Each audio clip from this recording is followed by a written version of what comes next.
ॐ अज्ञानतिमिरन्धस्य ज्ञानञ्जनशलाखया चक्षुरुन्मिलितं येन तस्मै श्रीगुरुवे नमः। श्रीचैतन्यमनोभीष्टं स्थापितं येन भूतले स्वयं रूपा कदा मह्यं ददाति स्वपदान्तिकम्। जय श्रीकृष्ण चैतन्य प्रभु नित्यानन्द श्री अद्वैत गदाधरा श्रीवासादि गौरभक्तवृन्दा। नमो विष्णुपादाय कृष्णपृष्ठाय भूतले श्रीमति भक्ति वेदांता स्वामीति नामिने। नमस्ते सरस्वती देवे गौरवाणी प्रचारिणे निर्विशेष शून्यवादी पाश्चात्य देश तारिणे। मुखं करोति वाचालं पङ्गुं लङ्घयते गिरिं यत्कृपातमहं वन्दे श्रीगुरुं दीनतारिणं परमानन्दमाधवं श्रीकृष्ण चैतन्य ईश्वरम्। गुर्वे गौरचन्द्राय राधिकाय तदालये कृष्णाय कृष्णभक्ताय तद्भक्ताय नमो नमः।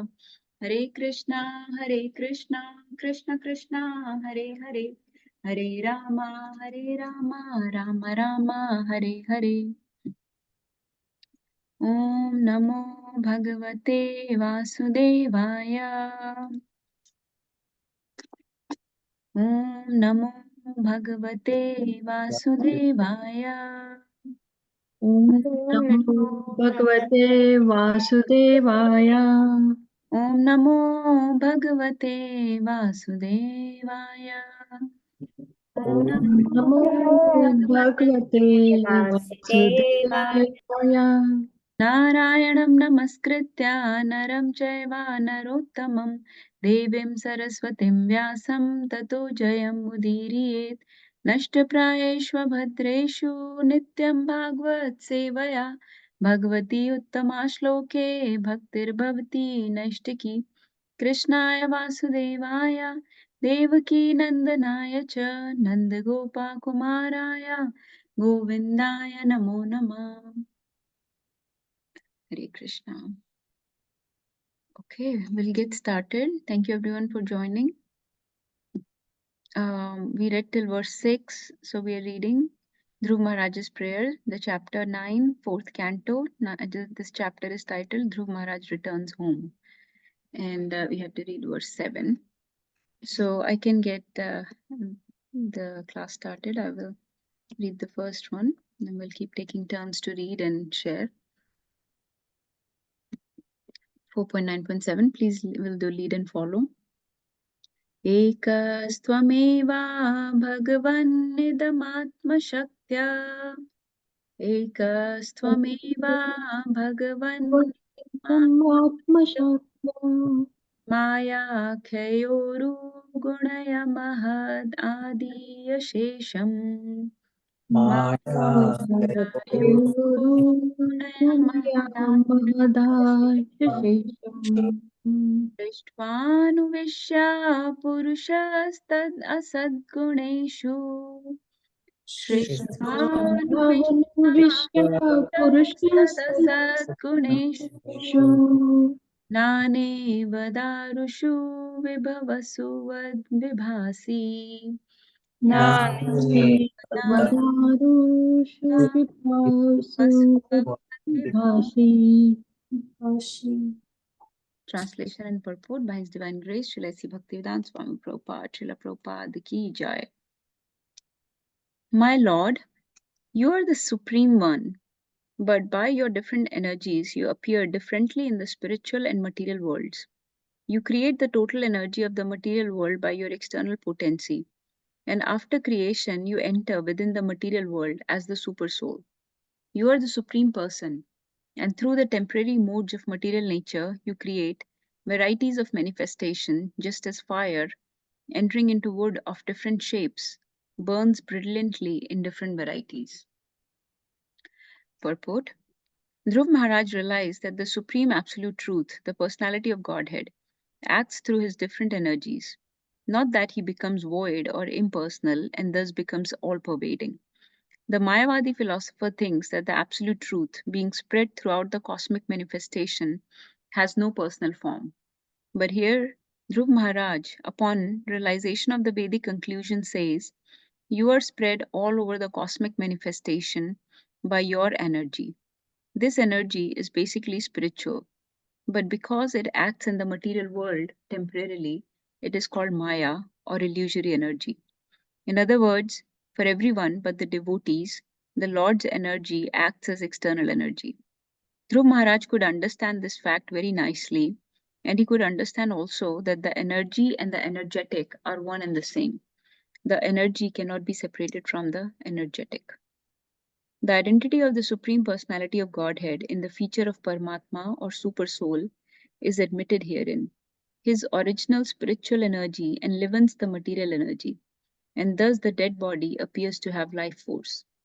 Voidist philosophers think that under certain material conditions, the symptoms of life occur in the material body. But the fact is that the material body cannot act on its own. Even a machine needs separate energy, electricity, steam, etc. It is stated in this verse that the material energy acts in varieties of material bodies, just as fire burns differently in different wood according to the size and quality of the wood. In the case of devotees, the same energy is transformed into spiritual energy. This is possible because the energy is originally spiritual, not material. As it is said, Vishnu Shakti Para Prokta. The original energy inspires the devotee, and thus he engages all his bodily limbs in the service of the Lord. The same energy as external potency engages the ordinary non devotees in material activities for sense enjoyment. We should mark the difference between Maya and Swadham. For devotees, the Swadham acts, whereas in the case of non devotees, the Maya energy acts. Hare Krishna. So, this verse, this purport is a little bit difficult, more technical, but I'll try to summarize. So, Dhruv Maharaj is saying, is glorifying the Lord. So, those who were yesterday, um, Lord is giving darshan to Dhruv Maharaj, and Dhruv Maharaj is offering prayers to him. And we have understood that Dhruv Maharaj was able to offer these prayers because he has received Lord's mercy. Lord touched his conch shell to Dhruv Maharaj, and so Dhruv Maharaj has become very enlightened and is able to offer very superior quality of glorifications and prayers to the Lord. So let's see what he's saying in this verse. So he's saying, My Lord, you are the supreme one, but by your different energies, you appear in both differently in these two worlds, material and spiritual world. So this verse is describing the energies of the Lord, the material and the spiritual energy.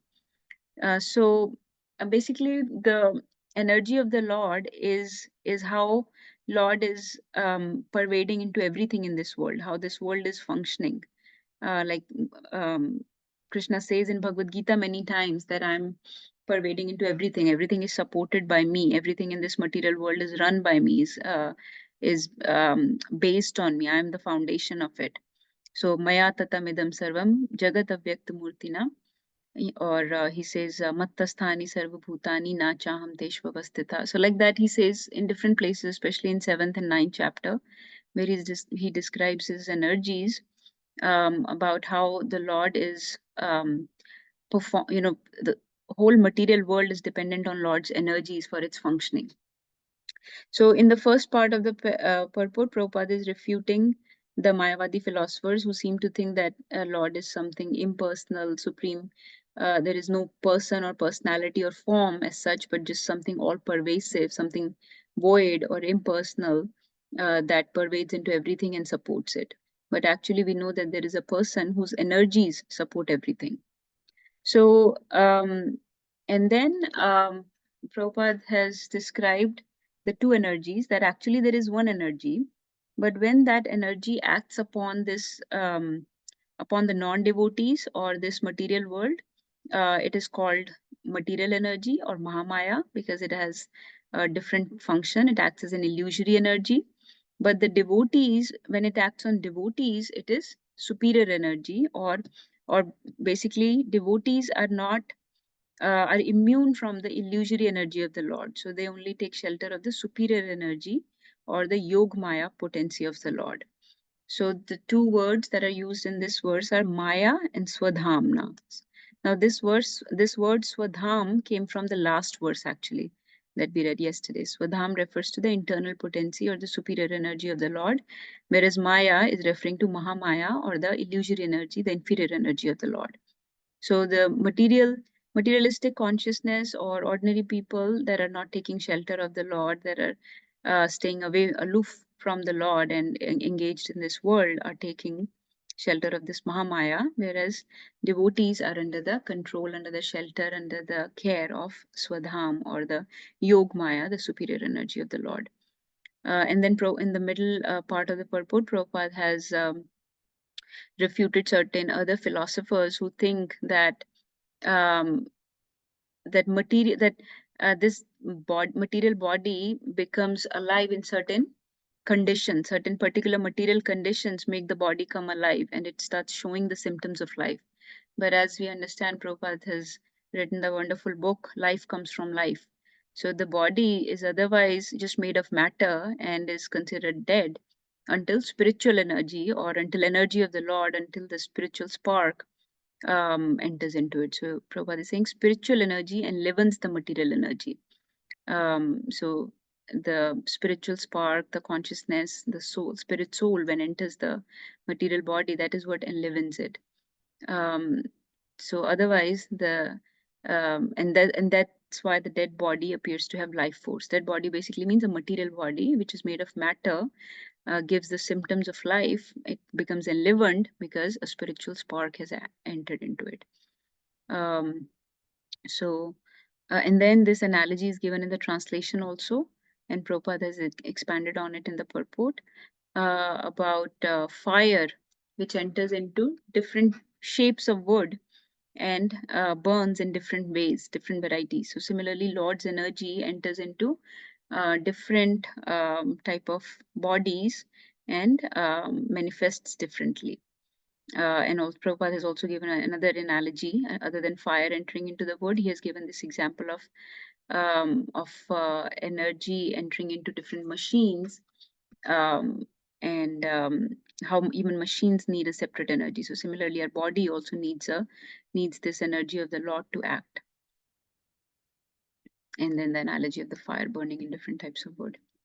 So I think there is much more to be said about this, but as we are keeping the discussion short, in the interest of time, that's all I will share. Of course, energies of the Lord demand a lot of discussion, but the main thing to understand is that there are two aspects, the superior and inferior energy. The devotees take shelter of superior energy. The inferior energy is what is called often illusory energy, or the material energy, which is what is controlling the non-devotees, people that are in materialistic consciousness, and ultimately it's one energy. Prabhupada is emphasizing that many times in this purport, that it's ultimately one energy, which when comes in contact with different types of people or different aspects of creation, acts differently. So translation also says, you create this total energy of the material world, and you enter within the material world as super soul. So of course, super soul or Paramatma is another concept to understand. That's one of the expansion of the Supreme Lord. There are three features of the absolute truth. Super soul or Paramatma is one. Brahman, which is all pervasive, impersonal aspect, is another one, and Bhagwan is the topmost understanding of the absolute truth, which is a supreme person is called the Bhagwan. So Brahman, Paramatma, and Bhagwan. I will stop here. Let's see if anybody else wants to share anything.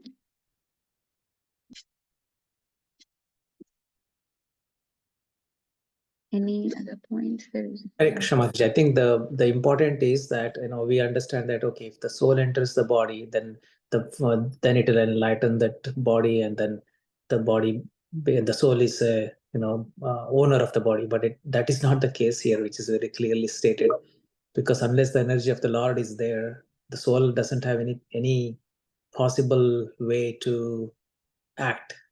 So that's why when somebody goes into different for example, paralytic stroke or something, the soul, if he had so much energy, he could have revived it from inside, but he cannot. But it's a super soul, or the energy from the Lord, which is controlling the the electricity or the energy from that, and soul is just is there.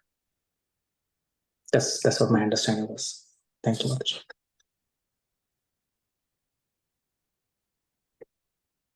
I don't know whether I made my point or not. But Yeah, Prabhuji, it was not completely clear to me. Because the soul is also marginal potency of the Lord. And soul and super soul both accompany the body. So what you are describing, I did not understand this purport like in that way. no, So no, I'm just yeah, it's not as per what purport is, but this is my understanding, from my own understanding. So, if for example, if the body was there by itself, any soul can enter to the body and say, I am the owner of the body, but that's not the case, because unless super soul sanctions that, so the soul, then only that body can function, because energies come from the super soul, not the soul. That's what I'm trying to say. Yeah. okay. Sometimes we see the ghost. I'm just going out of the topic. Yeah, I just have not read it written like that by Prabhupada before. So maybe other devotees can comment on that. Um, of course, spiritual spark or the consciousness, the spirit soul, has no power on which body it gets. The body is assigned to it, and he is forced to accept that particular body. So I've not uh, seen it written like that in Prabhupada's purports. Um, but I understand your implied meaning, just not the specifics of it. Yes, Mataji. Just out of topic, but that's what I wanted. I understood. Yeah. Okay, let's keep reading. Any other devotees wanted to share from before?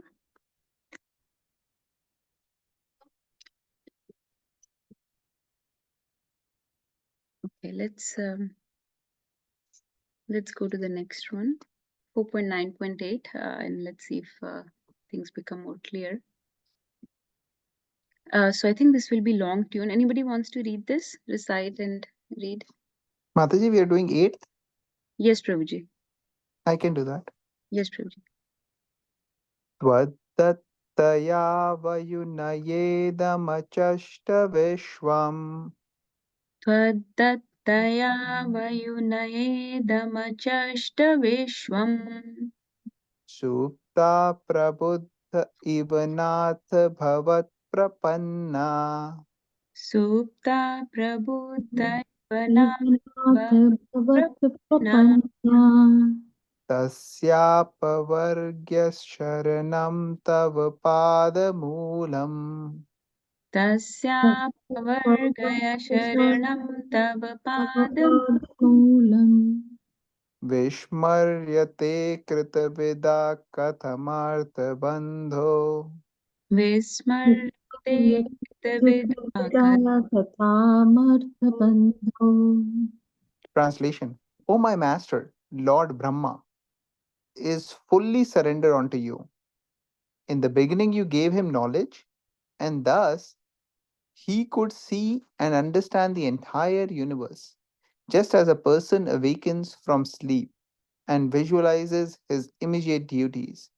You are the only shelter of all persons who desire liberation, and you are the friend of all who are distressed. How therefore can a learned person who has perfect knowledge ever forget you? Purport. The Supreme Personality of Godhead cannot be forgotten even for a moment by un- by his surrendered devotees. The devotee understands that the Lord's causeless mercy is beyond his estimation. He cannot know how much he is benefited by the grace of the Lord. The more a devotee engages himself in devotional service of the Lord, the more encouragement is supplied by the energy of the Lord.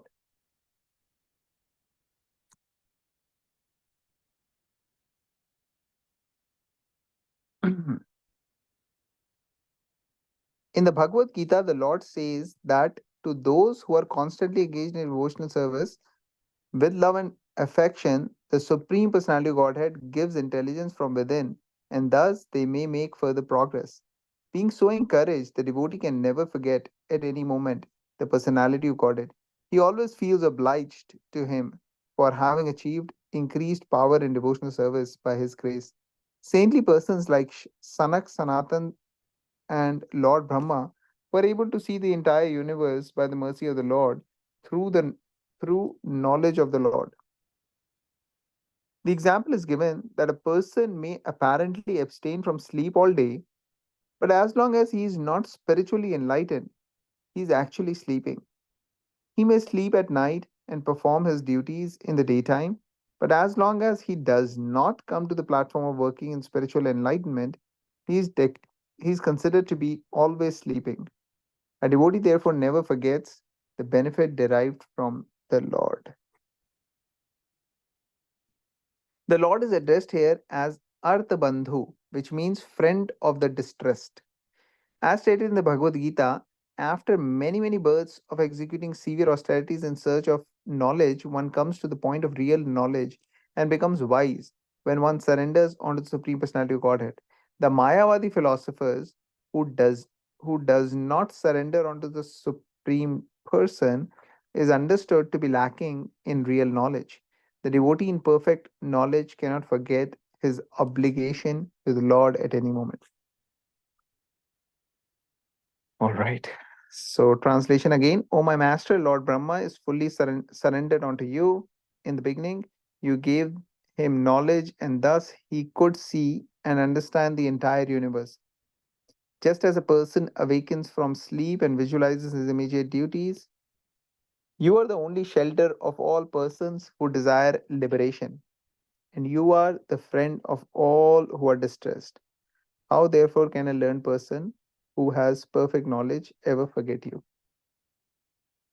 So I wonder when I'm reading these prayers, I wonder how these devotees, basically, when we are going through the prayers, the idea is that we also learn, and sometimes, depending upon how the mood of the prayer is, we also pray. And I see that the way the details are mentioned in the prayers, many of these prayers, and practically whatever prayers we go to, they actually culminate by glorifying the Lord in different ways, and some of the ways may appear to be like, okay, um, glorifying the Lord in this way, is it really being done for knowing the greatness or not? But the idea is that from our level, these are great things. From Lord's standpoint, because he can do so many different unimaginable things, these may be, we can say, okay, this may be one aspect. Um, Nothing great from Lord's standpoint. Lord is doing so many unimaginable things, but from the standpoint of the living entity, these are great things.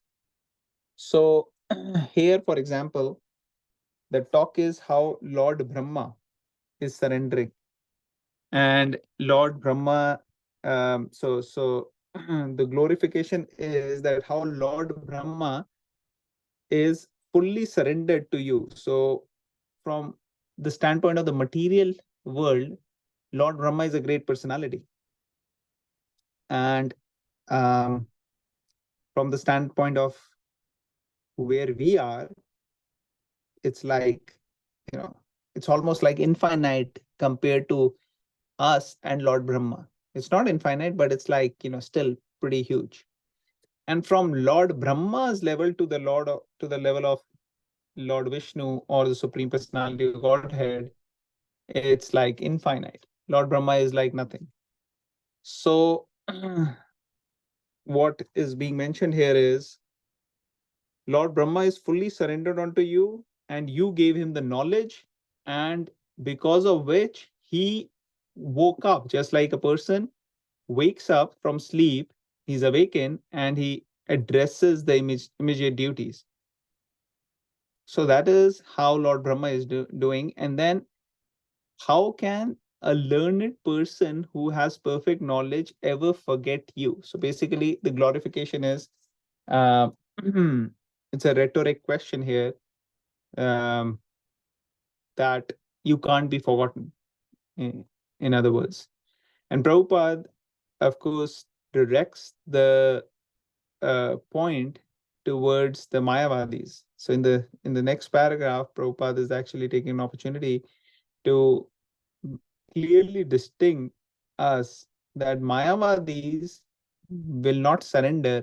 So they are not really in perfect knowledge here. They are lacking the real knowledge. And therefore, a devotee can be differentiated because devotee actually surrenders and is not lacking the knowledge, and cannot forget the his obligation to the Lord at any moment.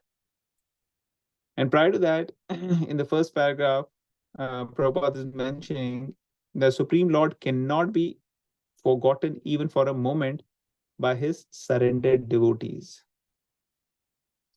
So this is a repeated theme. We see this in Bhagavad Gita as well as Bhagavatam, how devotees are always surrendered and at service.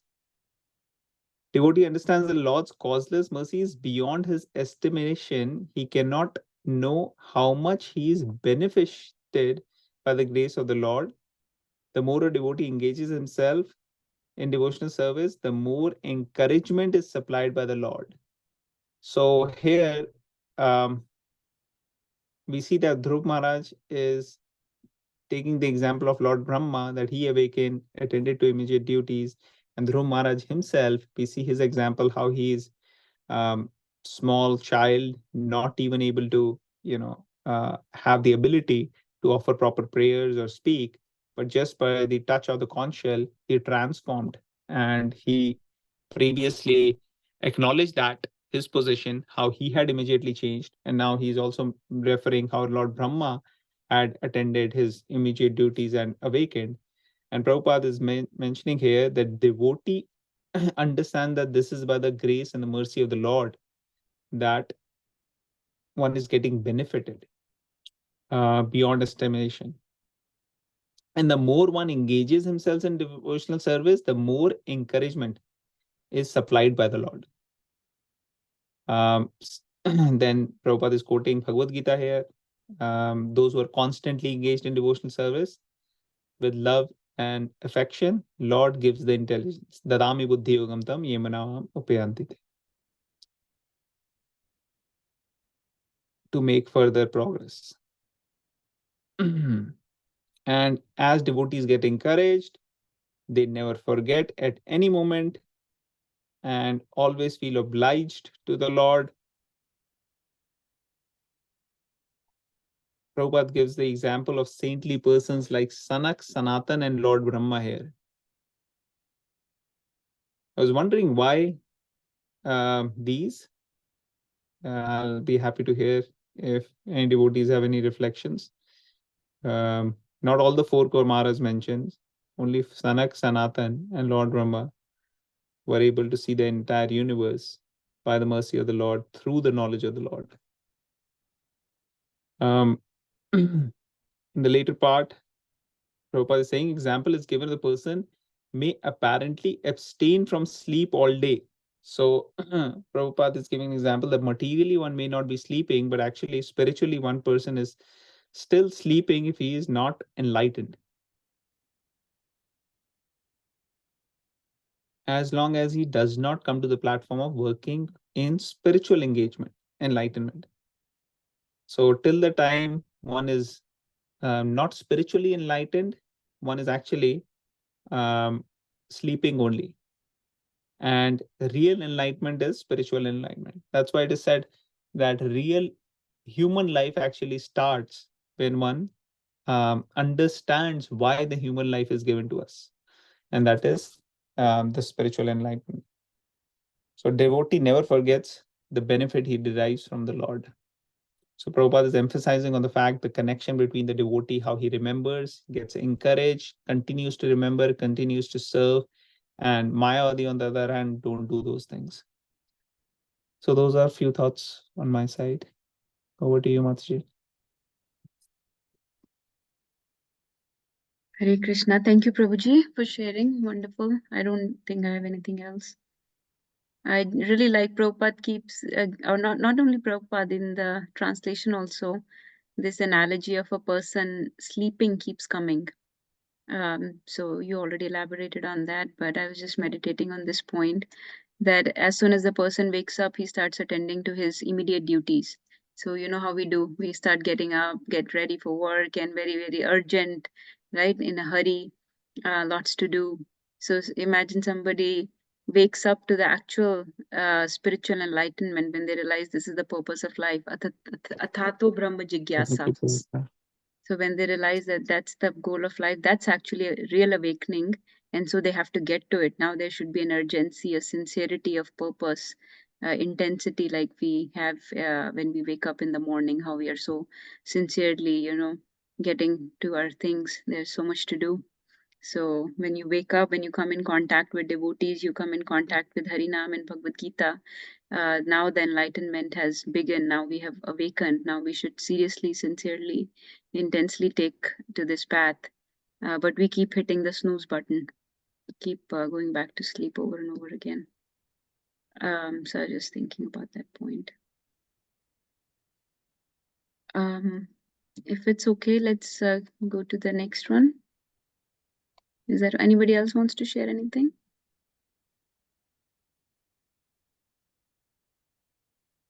Okay, let's. Prabhu, do you want to share anything more, or should we move on? No, Mataji, we can move on. Yeah.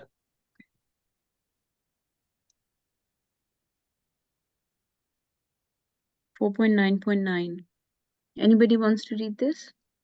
Mataji, I can read. Yes, Prabhuji. Nunam vimushta stava mayaya te. Nunam vimushta matayastava te. Etvam bhavapyaya vimokshsanam anaya heto anya heto. Ye tam bhavapyaya vimokshyanam anyahetu. Archanti kalpaka tarun gunapopa bhogayam. Archanti kalpakatarum kalpakatarum Ichchati yat sparshajam niryepi nirnam. Ichanti yat sprishajam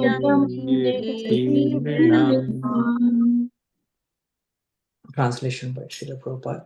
Srila Prabhupada ki jai. Persons who worship you simply for the sense gratification of this bag of skin are certainly influenced by your illusory energy. In spite of having you, you are like a desire tree and are the cause of liberation from birth and death. Foolish persons such as me desire benediction from you for sense gratification, which is available even for those who live in hellish conditions. Dhruva Maharaj repented because he had come to the Lord to render devotional service for material profit. He here condemns his attitude. Only due to gross lack of knowledge does one worship the Lord for material profit or for sense gratification. The Lord is like a desire tree. Anyone can have whatever he desires from the Lord. But people in general do not know what kind of benediction they should ask from him. Happiness derived from the touch of skin or senses, happiness is present in the life of hogs and dogs. Such happiness is very insignificant. If a devotee worships the Lord for such insignificant happiness, he must be considered devoid of all knowledge. So Srila Prabhupada is, or the translation outlined by Srila Prabhupada is focusing on what we need to desire from the Lord. Sometimes, as we know, we don't know what to ask from the Lord. So this is clearly stated here. So Dhruva Maharaj, once he got the knowledge from the Lord, because once the conch shell of the Lord touched his forehead, he got all the knowledge. Then he realized that his mistake. he realized that, okay, I started my journey in worshipping the Lord for making sure that I get this kingdom. But now here is the Lord, and now I got this knowledge. That is not the ultimate goal.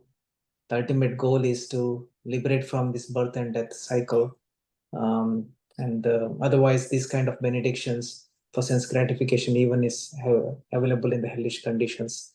So Dhruva Maharaj realized his mistake, and he's repenting. And then he's saying in his prayer also. So Lord understood this basically. And but the Lord is like a desire tree, as Prabhupada mentioned in his purport.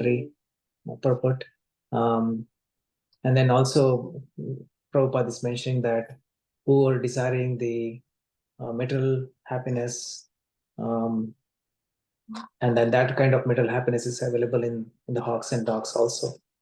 The happiness in this material world is insignificant, and then whoever praise the Lord for hankering for the material happiness is considered of devoid of all knowledge. Hare Krishna. Hare Krishna. Thank you, Prabhuji, for sharing. Yeah, I think this is a little bit easier to understand. We've talked about this in Gajendra's prayers also, that Gajendra was approaching Lord to save his life. And we talked about what to ask the Lord. I think we've discussed this before many times.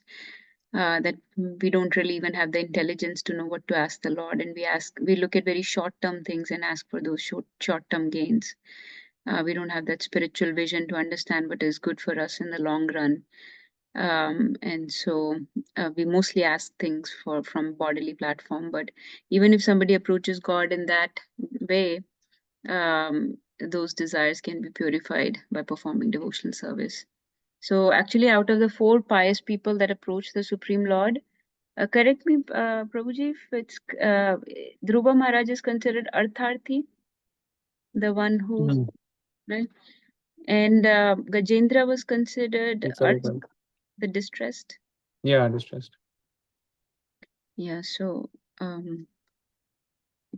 but Dhruv Maharaj is, and actually later on, after Lord gives him, after the Lord's darshan, Lord disappears and Dhruv Maharaj goes to his home, he was still repenting, regretting this fact that I was approaching Lord for material gains. So actually there is a long, in the rest of this chapter, Dhruv Maharaj says a lot of things about that aspect, about what I should have asked and why did I approach Lord with material for material gains.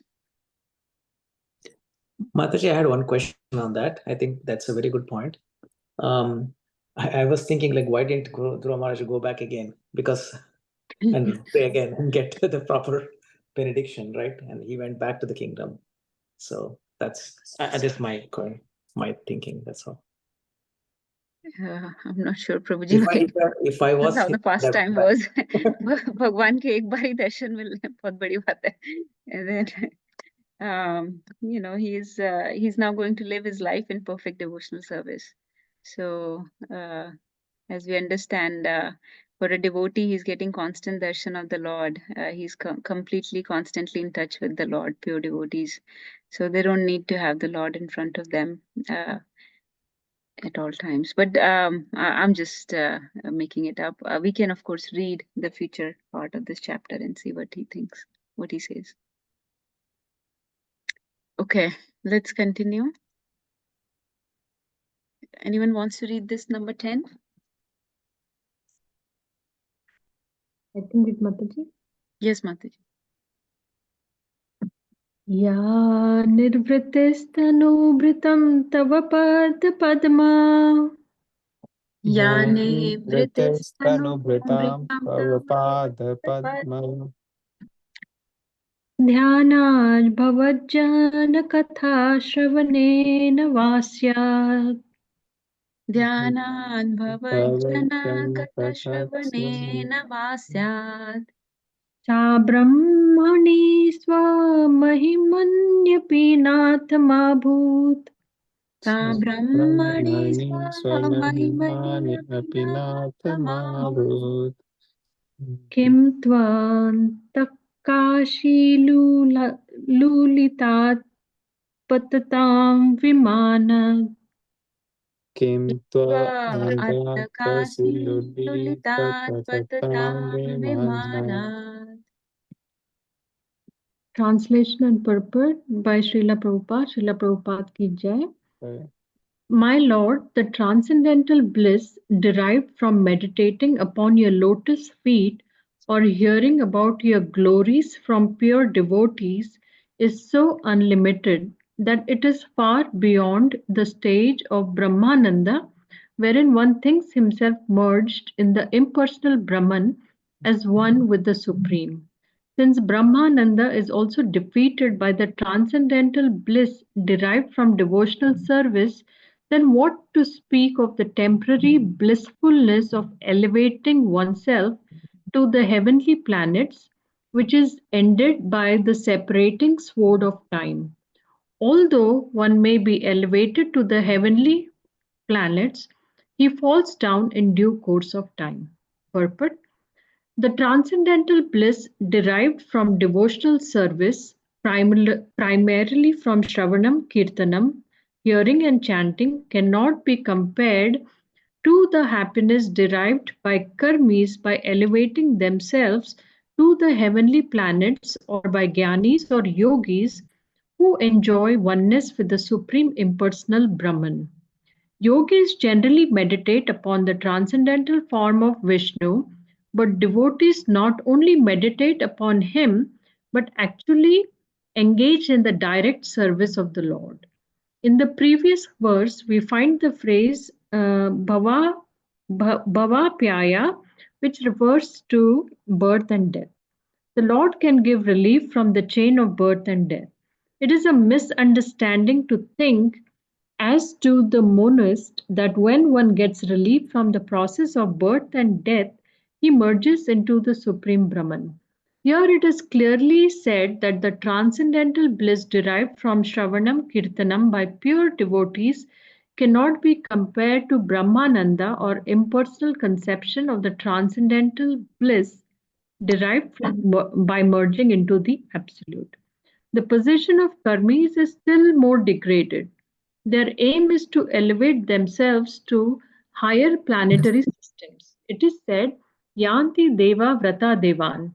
Persons who worship the demigods are elevated to the heavenly planets.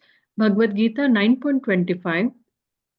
But elsewhere in Bhagavad Gita 9.21, we find Kshine Punya Martilokam Vishanti. Those who are elevated to higher planetary system must come down again as soon as the results of their pious activities are exhausted. They are like the modern astronauts who go to the moon. As soon as their fuel is used up, they are obliged to come back down to this earth. As the modern astronauts who go to the moon or other heavenly planets by force of jet propulsion have to come down again after exhausting their fuel, so also do those who are elevated to the heavenly planets by force of yajnas and pious activities. Antakashi Lulitat. By the sword of time, one is cut from his exalted position within this material world and he comes down again. Dhruva Maharaj appreciated that the results of devotional service are far more valuable than merging into the absolute or being elevated to the heavenly planets. The words Patatam Vimanat are very significant. Vimana means airplane. Those who are elevated to the heavenly planets are like airplanes which drop when they run out of fuel. Hare Krishna.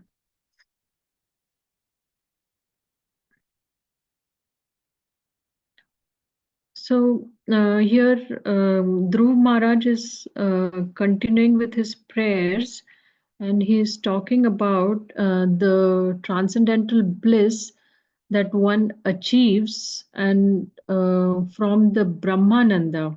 So where one thinks that his merge into the impersonal Brahman as one with the Supreme. So even this bliss of Brahmananda is defeated then as compared to the bliss achieved from the devotional service. So, and what to speak of temporary blissfulness of and then he talks about the temporary blissfulness of elevating oneself to the heavenly planets, which is again ended, as we know from the Bhagavad Gita, as one's pious merits are ended, one falls down again after the enjoyment. So here, to explain, Mataji, can you scroll down a little bit? So, the bliss achieved from the devotional service, that is from Shravanam Kirtanam, um, cannot be compared, one, by the karmis. So, here Prabhupada is talking about the karmis and yogis. So, karmis think of elevating themselves to the heavenly planets, and jnanis or yogis who think that the most topmost thing for jnanis and yogis is to become one with the supreme impersonal Brahman. So yogis generally meditate on that form of Vishnu's, but devotees, on the other hand, are engaging not only in the direct service, but they enjoy the transcendental bliss from various aspects. So here Prabhupada is saying that the Lord can give relief from the chain of birth and death. So that one gets relief from the process. So as far as the yogis, which think that they can get the topmost bliss is by merging into the supreme Brahman.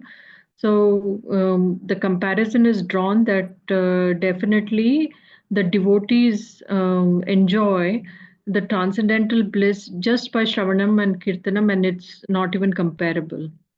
And in the next paragraph, Prabhupada is explaining further that the karmis are even more degraded because it is said that again those who are elevated to the higher planets must come down again as soon as the results of their pious activities are exhausted. So here Prabhupada is giving the example or comparing it to the modern astronauts who are going to the moon, and as soon as their fuel is used up, they are obliged to come back to Earth.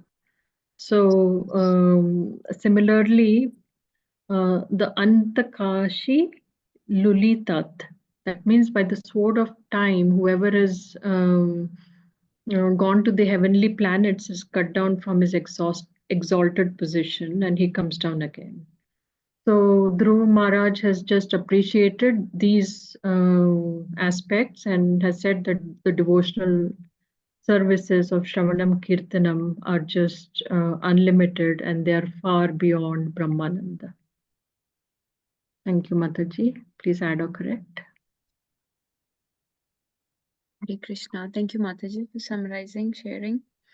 This is a very famous verse, right, Prabhuji?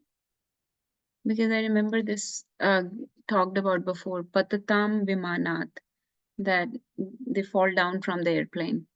So this phrase Patatam Vimanat is used many times to explain this fact that how one will fall down from the heavenly planets after they exhaust their pious credits. जैसे कि कोई plane से गिरता है पतितम विमानात. But I was thinking of the example is comparison is given between different types of bliss experienced by the bhogis, yogis, jnanis, devotees. So there is Bhogananda, Brahmananda, Paramananda, and Bhaktyananda or Bhajanananda. So the Bhogananda is very little. Bhogananda is just from the sense gratification of the sense objects of this world, like eating, sleeping, mating, defending, whatever, hearing something nice, eating something, watching something nice, all those bhogas. So that is Bhogananda is compared to like a drop of water And Brahmananda is mentioned here. Brahmananda is merging into the Brahman is compared to more than that, let's say a bucket of water. Paramananda is even more. I don't know, maybe pond or something like more. And Bhaktiananda is compared to the ocean, which is very very expansive and very very vast, unlimited. So Dhruva Maharaj here is using the word unlimited. It is unlimited and far beyond the stage of Brahmananda. Whereas merging into Brahman, the Brahmananda bliss is very little. So also another term that is used to differentiate is like happiness versus bliss, or pleasure versus bliss. What this world can sometimes give us some pleasure or some happiness, and happiness or pleasure here is just very flickering, very temporary. It's not even real happiness. It's just absence of difficulty or absence of distress is called happiness in this world. And whatever pleasure one feels, it's just temporary, it's very superficial, it's not deeply satisfying. It ultimately has its own consequences. There will be some entanglement caused by engaging in that type of happiness. But the bliss of devotional service, it's very deep. It completely satisfies the self. It satisfies the supreme. It is everlasting, ever increasing. It's a deep contentment, and it actually frees you. It does not entangle you, it frees you. And the more one engages in devotional service, the more one feels the bliss, the more one's faith increases, the more one's faith increases, the more sincere he becomes. And I think we've discussed that cycle before, that he becomes more and more sincere because he feels the reciprocation from the Lord as well as he engages in devotional service. So that is the real bliss. I don't have anything much to add. Prabhuji, would you like to add something, Abram Gopal Prabhu, or any other devotees? No, Mataji. I think this shloka pretty much covered what I could think of. The previous shloka, I was just thinking that sometimes Bhagavatam and the scriptures, they present the situation in a way which helps us in seeing from a different perspective. Like, for example, the first line of the previous shloka mentions persons who worship you simply for the sense gratification of the bag of skin are certainly influenced by your illusory energy. So seeing this body as a bag of skin can change, the perspectives from where it is. It doesn't mean that we don't acknowledge how beautiful the creation is from the Lord's perspective. Like, so wonderfully and nicely is created this body. It can heal itself. It has so many different aspects which are amazing. So if we are seeing the same thing from the perspective of acknowledging and appreciating the Creator, the Supreme Lord, it could be bringing us closer to the Lord. But otherwise, for the purpose of gratifying and enjoying, if we see from this perspective, and like what is mentioned, bag of skin, so then that could, automatically change perspective and bring, like what was mentioned, detachment as one reads Bhagavatam and develop bhakti pareshanubhava virakti. And the other shloka which you quoted, Vasudeva Bhagavati, yesterday. So detachment comes by associating in that way. Another example I was remembering elsewhere, I read how one gets so attracted to the opposite sex, but basically it's like the combination of the two urine bags. And you see from that perspective, though, then automatically the the detachment automatically comes. So just a few thoughts there. Yes, Prabhuji. Okay, yeah, thank you so much. Let's keep going. Let's go to number 11. Can you read one more? Let's see how big it is. Is that okay? It's pretty long. Can we read one more? Who wants Yes, to read? Mataji.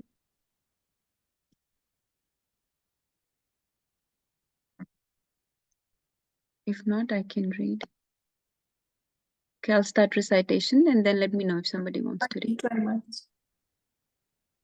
Is somebody saying something? Yes, Mataji, I can try. This is Okay, Shailaja. yes, please go ahead.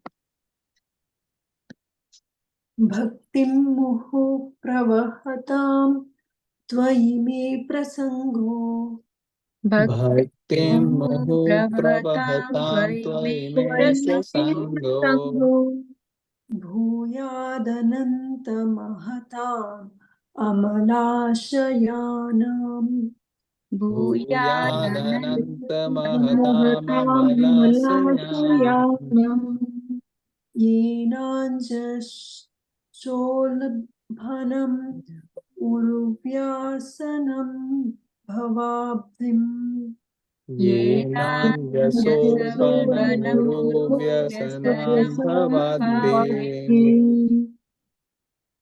नेष्ये भवद्गुणा कथामृतपानमत्था नेके भवद्गुणकथामृतपानमत्तः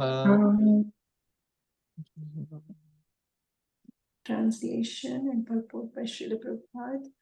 Dhruva Maharaj continued, O unlimited Lord, kindly bless me so that I may associate with great devotees who engage in your transcendental loving service constantly, as the waves of a river constantly flow. Such transcendental devotees are completely situated in an uncontaminated state of life. By the process of devotional service, I shall surely be able to cross the nascent ocean of material existence, which is filled with the waves of blazing fire-like dangers. It will be very easy for me, for I am becoming mad to hear about your transcendental qualities and pastimes, which are eternally existent. Purport by Srila Prabhupada. The significant point in Dhruva Maharaj's statement is that he wanted the association of pure devotees. Transcendental devotional service cannot be complete and cannot be relishable without the association of devotees. We have therefore established the International Society for Krishna Consciousness. Anyone who is trying to be aloof from this Krishna consciousness society and yet engage in Krishna consciousness in living is living in a great hallucination, for this is not possible. From this statement by Dhruva Maharaj, it is clear that unless one is associated with devotees, his devotional service does not mature. It does not become distinct from material activities. The Lord says, Satam prasangan mama virya samvidho bhavanti hrit karna rasaya na. Bhagavatam 3.25.25. Only in the association of pure devotees can the words of Lord Krishna be fully potent and relishable to the heart and ear. Dhruva Maharaj explicitly wanted the association of devotees. That association in devotional activities is just like the waves of an incessantly flowing river. In our Krishna conscious society, we have full engagement 24 hours a day. Every moment of our time is always busily engaged in the service of the Lord. This is called the incessant flow of devotional service. A Mayavadi philosopher may question us. You may be very happy in the association of devotees, but what is your plan for crossing the ocean of material existence? Dhruva Maharaja's answer is that it is not very difficult. He clearly says that this ocean can be crossed very easily if one simply becomes mad to hear the glories of the Lord.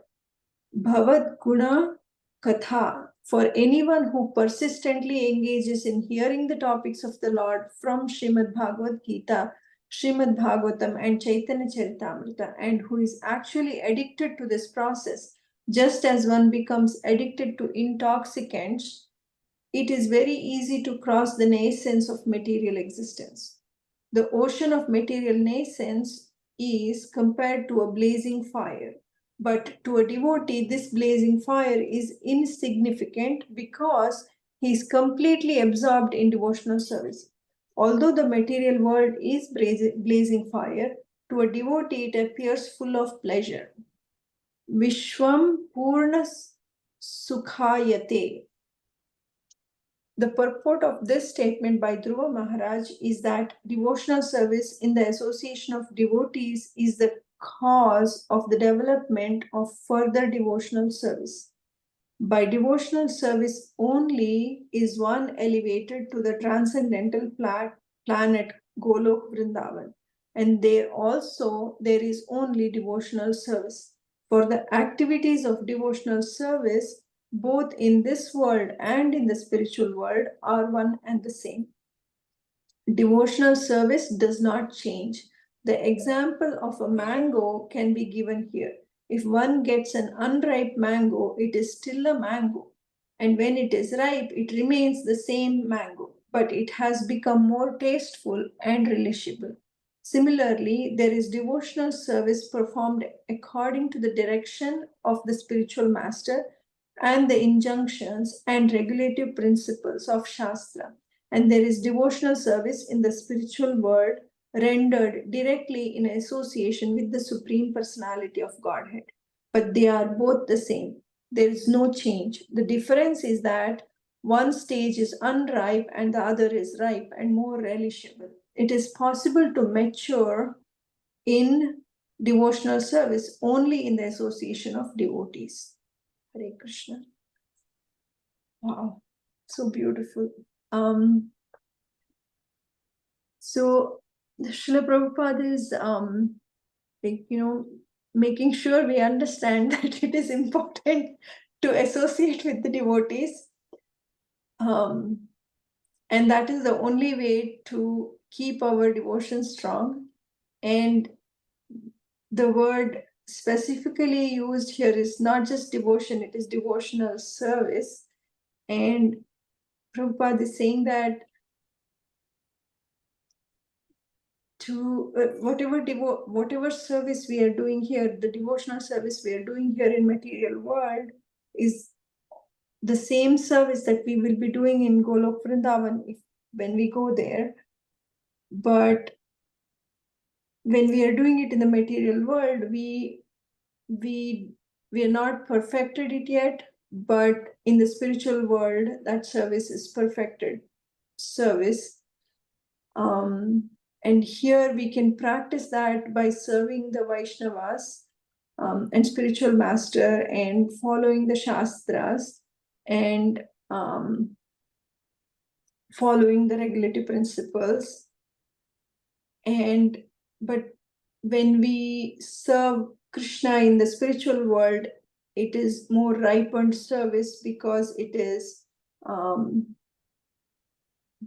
don't know why, but it is ripened service, like how the mango is not ripe in the material world.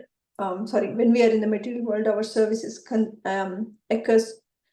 akin to unripe mango, and then when we serve in the spiritual world, it is like a ripened mango. That's all I want to share. I would like to hear from Mataji and Prabhuji. Haribol. Haribol. Thank you, Mataji. Yes, it's very beautiful purport, like you said. So emphasizes the importance of association of devotees. Prabhupada is saying over and over again in the purport, you cannot do it alone. You have to do it together in association of devotees, and that's the purpose of International Society of Krishna Consciousness. So nobody should be under the illusion that, okay, I have the process and now I'll just sit and chant Harinam and no Vaishnav Seva, no need for guru, no need to hear, no services needed, just nirjan bhajan. So that won't work. Prabhupada is saying that many times. He understands, Prabhupada knows our level and the buddhi of Kali Yuga people, that some people will try that. So he's warning that that's not going to work. And other point other than association of devotees, the other point I really like is the fact that Prabhupada is saying that same services, or you will be doing those services in spiritual world as well. So there is no change as in सेवा ही goal है. Like devotional service is the process and is the goal. That's it. Like what somebody asked once, Prabhupada, what will we be doing in spiritual world? Here we are chanting the holy names. Will we chanting the holy names in spiritual world? He said, yes. Like this is not something that will stop. You will be chanting the holy names in spiritual world also. So this is the process and this is the goal. Unlimited seva, unlimited devotional service. And one, Swam Bhagwan Maharaj was sharing that there is only one seva that is not performed in spiritual world. He, Preaching. yes, preaching. So, so I was thinking, the one seva that Krishna glorifies in Bhagavad Gita, like book distribution and preaching, and that's not done in, and ISKCON is a preaching mission. That's one seva that's not done in spiritual world because they're all devotees. I was just when Mataji was sharing, I was thinking about that point. But yes, I think that's all I have to share. Prabhuji, please share and let's see if any other points. Hare Krishna. So you mentioned about preaching. One time, Prabhupada gave one of his disciple the name Brahmananda. You may have heard of that one, Yes. right? So Prabhupada, they were asking the meaning, and Prabhupada was mentioning meaning is to enjoy in this material world. So they were wondering, Brahma, Ananda, what is the point? What enjoyment? So the enjoyment material world, Prabhupada said, is preaching. So preaching and bringing souls back to Krishna. Mata, you can elaborate on that. I've heard about it many years ago. So This is it. This yeah. is it. Yeah. He was very confused by his name. Yeah. Why did you give me this name? Okay. You're sharing something, Mataji? No, I was saying he was very confused. Why did you give me this name, Brahmananda? Okay. So the other thing here about the if you see the translation, prasango or prasanga comes here also, and in that famous Satam Prasanga also, the verse Prabhupada quoted 325-25, and Prabhupada translated it as intimate association. Prasanga means intimate association here, the translation. So of course, association can be in different manners. Somebody can just go and engage in so many different activities together, as if it's association of devotees. But actually, the devotion, the activities would be like what Nectar of Instruction says. And Dadadi Pratigrati Guhyamakhati Prachati. So giving charities, accepting gifts, giving prasadam, accepting prasadam, these are commonly, kind of people do. But then the other aspect which people miss on is guhyam akhyati prichati. That is extremely important. So when we associate with devotees, we have to share our heart.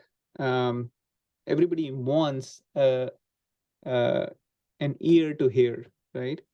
And if we can have that within the devotee community, then that would actually help us advance and aspire and give us guidance from devotional standpoint. Otherwise, people many times look for a hearing ear uh, outside, outside friendship, outside psychotherapy, different other ways they look into um, or seek such source. But if that could be within the devotee community, if that kind of association one can develop, that would actually help advance one much more. So it depends. Prabhupada mentions in the introduction of NOI how the advancement in spiritual life depends on the attitude of the follower. So our attitude is also important while associating. Association comes so often in so many sections, in so many shlokas. So very important to see how we can associate with devotees. What is our attitude? Mataji was reading and mentioned devotional service. So is really our service attitude there, and is it increasing? If the service attitude is there and it is increasing, that will actually accelerate our speed of advancement in Krishna consciousness. So just those few thoughts. Very cool. Thank you, Prabhuji. It's interesting you mentioned that verse. This is the verse we are reading currently in Nectar of Instruction. Last Sunday we started it and we'll be continuing. Nice. Yeah. So yeah, very important. I was actually thinking that for our level, that is probably the most important verse in Nectar of Instruction, because association of devotees can accelerate the process. But how to associate, how to take proper association, we don't know that. And it can help us in doing the first three also. Mhm. If Right. this is properly done, then the other three will also it'll facilitate, help, accelerate us in that journey as well. Right. Okay, perfect. I think we'll stop here. So we read till 11. My goal was to read till 25 by the end of this Bhishma Panchak, because that's where, if you see, this is the last verse that Supreme Personality is speaking, and then Maitra Rishi starts speaking. So the chapter is long, but this is where Dhruva Maharaj's prayers end. So we'll continue towards that goal tomorrow. I was watching the video of His Grace Vaisheshika Prabhu, and many of them he's just reading simply, and in the end he's going to have, discussion and stuff. So maybe you'll have to have, some dedicated time that, half an hour we should complete this many shlokas and, go on. Then you can complete tomorrow and day after, if you want to do within an hour. Okay. Yeah, we'll see. They're long, these are long purport. Actually, I got really confused because she said the sticker. So I thought I was supposed to touch the sticker and it will start. And I did that few times and nothing happened. No, Madhuri, So the sticker was just a sticker. I don't know. I mean, I thought I touched the sticker. And so I even sent a message, conference, and I didn't hear anybody saying I anything. saw it later on, but you had already joined. But I saw Yeah, your so finally I went to the old Zoom link. the sticker was And just you guys were fine. there, so I missed quite a bit though. I'm sorry, But tomorrow Madhuri. I will know. Tomorrow I will know. I'm not very familiar with all this stuff, so. Mataji, actually, Mataji sent the link a couple of hours before. So before that, the link was up there, but maybe, it didn't catch your attention or something. No, I did yesterday's link, day before yesterday's link. I didn't It's the get same link link today. every day. Yes, Madhuri, same link every day. Still work. Yeah, it worked. The same link every day. But Yeah, I keep on touching just to that. say that the class is The starting. sticker, I'm so sorry. I just am a little stupid, so. No. Thank you, Mataji, for joining. Thank you, Mataji. Thank you. Very bold. And Okay. I also left you the message that I cannot join. Okay. Now I know. I learned something. Yes, Mataji, and please feel free to read and share also. But we'll stop today. It's already past time, so let's stop. Granth Raj Srimad Bhagavatam ki jai. Jagadguru Srila Prabhupada ki jai. All glories to the Hare assembly. Krishna, Krishna Krishna, Hare Hare, Hare Ram, Ram Ram, Hare Hare.